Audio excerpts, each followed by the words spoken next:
പ്രിയപ്പെട്ട വിദ്യാർത്ഥികളെ, +2 സയൻസ് വിദ്യാർത്ഥികളുടെ കെമിസ്ട്രിയിൽ ഉൾപ്പെടുന്ന സൊല്യൂഷൻ എന്ന ചാപ്റ്ററിൽ നിന്ന് ചോദിച്ചിട്ടുള്ള പ്രീവിയസ് ചോദ്യങ്ങളും അവയുടെ ഉത്തരങ്ങളും അവയുടെ അനുബന്ധ എക്സ്പ്ലനേഷനുമാണ് ഇന്ന് നമ്മൾ പ്രസന്റ് ചെയ്യുന്നത്.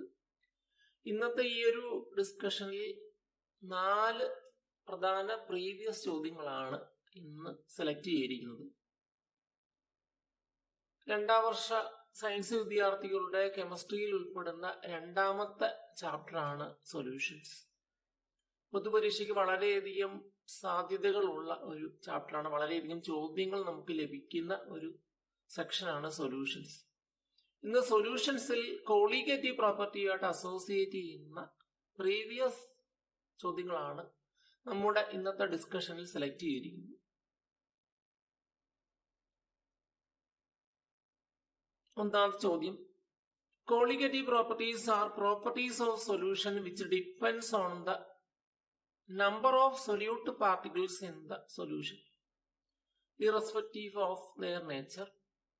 Name the 4 important colligative properties. What happens to the colligative properties when ethanoic acid is treated with benzene? Give reasons. സൊല്യൂഷനുമായിട്ട് അസോസിയേറ്റ് ചെയ്യുന്ന ഒരു പ്രധാന ടേമാണ് colligative properties. Colligative properties are those properties of solution which depends on the number of solute particles in the solution. ഒരു സൊല്യൂഷനകത്തുള്ള solute പാർട്ടിക്കിൾസിന്റെ നമ്പറിനെ depend ചെയ്യുന്ന സൊല്യൂഷന്റെ പ്രോപ്പർട്ടീസിനെ പൊതുവെ നമുക്ക് colligative properties എന്ന് വിളിക്കുന്നു. ഇവിടെ ചോദ്യത്തിന്റെ 2 സെക്ഷനാണുള്ളത്. ഒന്നാമത്തെ സെക്ഷനിൽ ചോദിച്ചിരിക്കുന്നത് name the 4 important colligative properties എന്ന്. നേരത്തെ പറഞ്ഞു, colligative properties are those properties which depend on the number of solute particles in the solution. ഒരു സൊല്യൂഷനകത്ത് സൊല്യൂട്ട് ഉണ്ട്, സോൾവെന്റ് ഉണ്ടെന്ന് പറഞ്ഞു. എക്സാമ്പിൾ, നമ്മൾ ഷുഗർ വാട്ടറിൽ മിക്സ് ചെയ്ത് സൊല്യൂഷൻ ഫോം ചെയ്താൽ അത് സൊല്യൂട്ട് എന്ന് പറയുന്നത് അവിടെ ഷുഗർ പാർട്ടിക്കിൾസ് ആണ്. സോൾവെന്റ് എന്ന് പറയുന്നത് വാട്ടർ ആണ്. അങ്ങനെ സൊല്യൂഷന്റെ സൊല്യൂട്ട് പാർട്ടിക്കിൾസിന്റെ നമ്പറിനെ ഡിപ്പെൻഡ് ചെയ്യുന്ന പ്രോപ്പർട്ടീസിനെ പൊതുവെ നമുക്ക് കൊളിഗേറ്റീവ് പ്രോപ്പർട്ടീസ് എന്ന് വിളിക്കുന്നു. അതിൽ lowering of vapour pressure, elevation in boiling point, depression in freezing point, osmotic pressure എന്നിവയ്ക്കാണ് പ്രധാനപ്പെട്ട കൊളിഗേറ്റീവ് പ്രോപ്പർട്ടീസ് എന്ന് നമ്മൾ പരിഗണിക്കുന്നത്. അതിൽ പ്രധാനപ്പെട്ട കൊളിഗേറ്റീവ് പ്രോപ്പർട്ടീസ് എന്ന് പറയുന്നത് ഓസ്മോട്ടിക് പ്രഷർ ഉൾപ്പെടുന്നു, വേപ്പർ പ്രഷറിന്റെ ലോവറിംഗ് ഉൾപ്പെടുന്നു, എലിവേഷൻ ഇൻ ബോയിലിംഗ് പോയിന്റ് ഉൾപ്പെടുന്നു, ഡിപ്രഷൻ ഇൻ ഫ്രീസിംഗ് പോയിന്റ് ഉൾപ്പെടുന്നു. ഇനി നമ്മുടെ 2ാമത്തെ സെക്ഷൻ നോക്കുക. What happens to the colligative properties when ethanoic acid is treated with benzene. Ethanoic acid ബെൻസീനുമായിട്ട് ട്രീറ്റ് ചെയ്യുമ്പോൾ എന്താണ് കൊളിഗേറ്റീവ് പ്രോപ്പർട്ടീസിന് സംഭവിക്കുന്നത് എന്നാണ് അവിടെ 2ാമത്തെ സെക്ഷനായിട്ട് ചോദിക്കുന്നത്.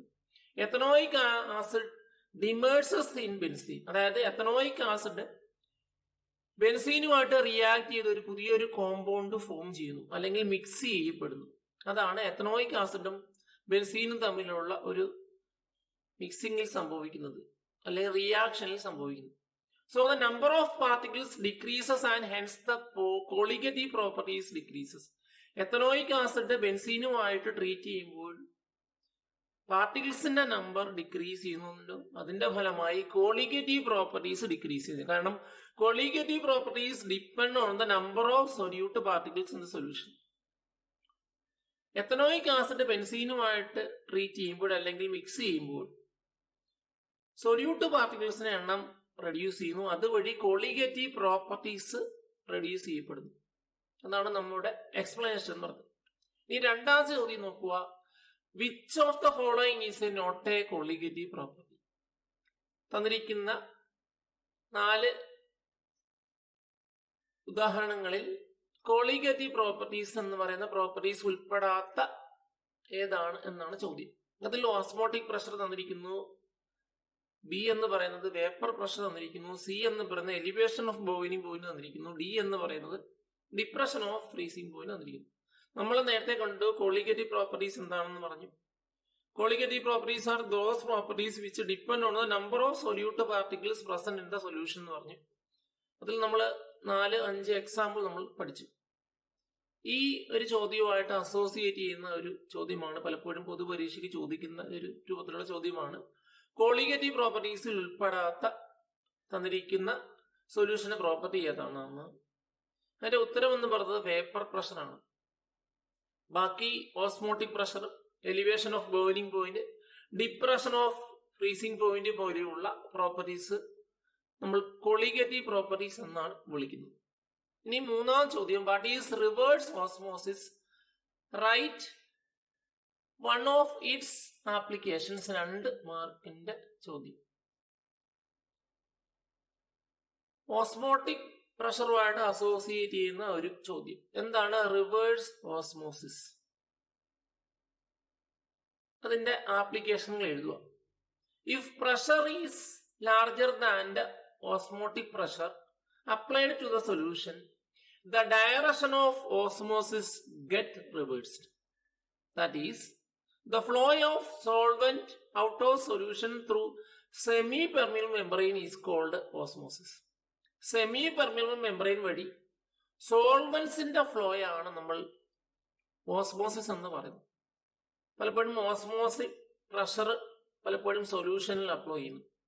എന്നാൽ നമ്മളൊരു എക്സ്റ്റേണൽ പ്രഷർ അപ്ലൈ ചെയ്ത് ഈ ഓസ്മോസിസിന്റെ ഡയറക്ഷനെ റിവേഴ്സ് ചെയ്താൽ ആ ഒരു പ്രതിഭാസത്തെയാണ്, ഫിനോമിനെയാണ് നമ്മൾ റിവേഴ്സ് ഓസ്മോസിസ് എന്ന് പറയുന്നത്. നമുക്കറിയാം, osmosis means the flow of solvents out of solution through A semi permeable membrane.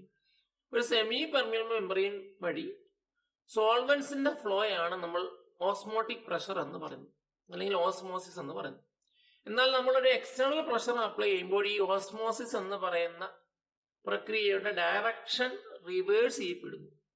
അതിനെയാണ് നമ്മൾ റിവേഴ്സ് ഓസ്മോസിസ് എന്ന് പറയുന്നത്. പലപ്പോഴും റിവേഴ്സ് ഓസ്മോസിസ് എന്ന് പറയുന്ന പ്രക്രിയ പലപ്പോഴും സീ വാട്ടറിന്റെ പ്യൂരിഫിക്കേഷന് വേണ്ടി യൂസ് ചെയ്യുന്നു. ഡീസാലിനേഷൻ എന്ന് പറയും. അതായത് സീ വാട്ടറിൽ നിന്നും പ്യുവർ വാട്ടർ എക്സ്ട്രാക്ട് ചെയ്യാൻ വേണ്ടി പലപ്പോഴും വിദേശ രാജ്യങ്ങൾ, പൊതുവെ അറബ് രാജ്യങ്ങളിൽ നമ്മൾ റിവേഴ്സ് ഓസ്മോസിസ് എന്ന് പറയുന്ന പ്രക്രിയയാണ് യൂസ് ചെയ്യുന്നത്. അതാണ് റിവേഴ്സ് ഓസ്മോസിസിന്റെ ഒരു ആപ്ലിക്കേഷൻ എന്ന് പറയുന്നത്.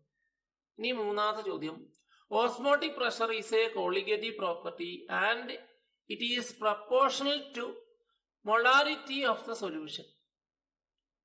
ഓസ്മോട്ടിക് പ്രഷർ എന്ന് പറയുന്ന ഒരു കൊളിഗേറ്റീവ് പ്രോപ്പർട്ടിയാണ്.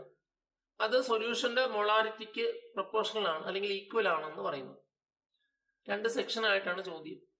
What is osmotic pressure? 2. Molecular mass of sodium chloride determined by osmotic pressure is found to be half of the actual value. Account for it. Sodium ക്ലോറൈഡിന്റെ molecular mass determine ചെയ്യുന്നു. Osmotic pressure method ഉപയോഗിച്ചാണ് determine ചെയ്യുന്നത്. അതിന്റെ original വാല്യൂവിന്റെ half ആയിട്ട് കാണപ്പെടുന്നു. എന്തുകൊണ്ട് എന്നാണ് ചോദ്യം. നമുക്ക് ആദ്യം ഓസ്മോട്ടിക് പ്രഷർ എന്താണെന്ന് നോക്കാം.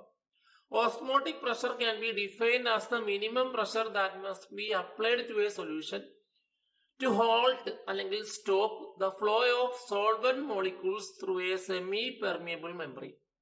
ഒരു സെമി പെർമിയബിൾ മെംബ്രെയിൻ വഴി സോൾവെന്റ് മോളിക്യൂൾസിന്റെ ഫ്ലോയെ തടയാൻ വേണ്ടി അപ്ലൈ ചെയ്യുന്ന മിനിമം പ്രഷറിനെയാണ് നമ്മൾ ഓസ്മോട്ടിക് പ്രഷർ എന്ന് പറയുന്നത്.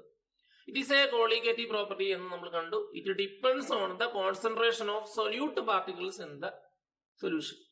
സൊല്യൂഷനകത്തുള്ള സൊല്യൂട്ട് പാർട്ടിക്കിൾസിന്റെ കോൺസെൻട്രേഷനെ ഈ ഒരു കൊളിഗേറ്റീവ് പ്രോപ്പർട്ടി ഡിറ്റർമിൻ ചെയ്യുന്നു.